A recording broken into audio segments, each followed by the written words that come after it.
The prospect was too dazzling. Harriet Brant's magnificent eyes were open to their widest extent. Her cheeks flushed with expectation. Both life and light had flashed into her countenance. Her soul was expanding. Her nature was awakening. It had shone through every feature.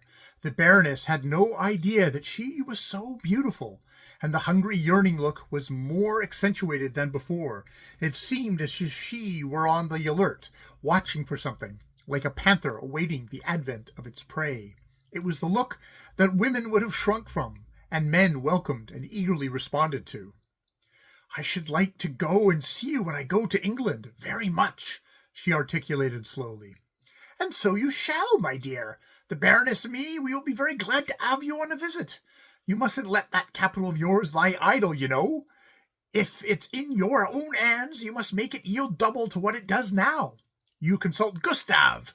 He's a regular businessman, and he knows how many means make 5.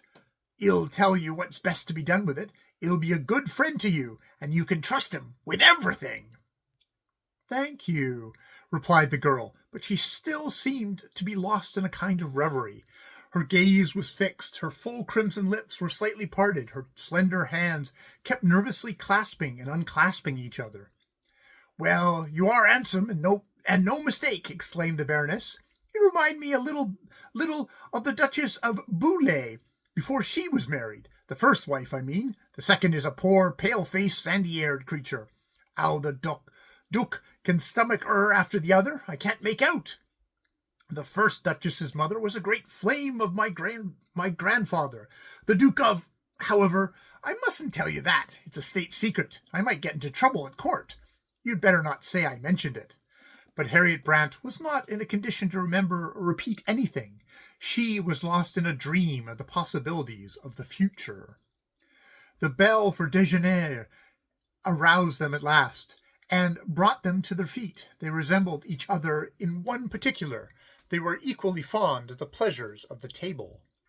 The little baron appeared dutifully to afford his clumsy spouse the benefit of his support in climbing the hillocks of shifting sand, which lay between them and the hotel, and Miss Brant sped swiftly on her way alone. "I've been having a talk with that gal Brant," chuckled the Baroness to her husband. "She's a regular greenhorn and swallows up everything you tell her. I've been stuffing her up that she ought to marry a prince with her looks and money, and she quite believes it. But she ain't bad-looking when she colours up, and I expect she's rather a warm customer. If she takes a fancy to a man, he won't know how to get out of it, and if he tries to, she'll make the fur fly. Ha, ha, ha!" Better leave it alone, said the stolid German, who had had more than one battle to fight already on account of his wife's matchmaking propensities, and considered her quite too clumsy an artificer to engage in so delicate a game. End of chapter 4.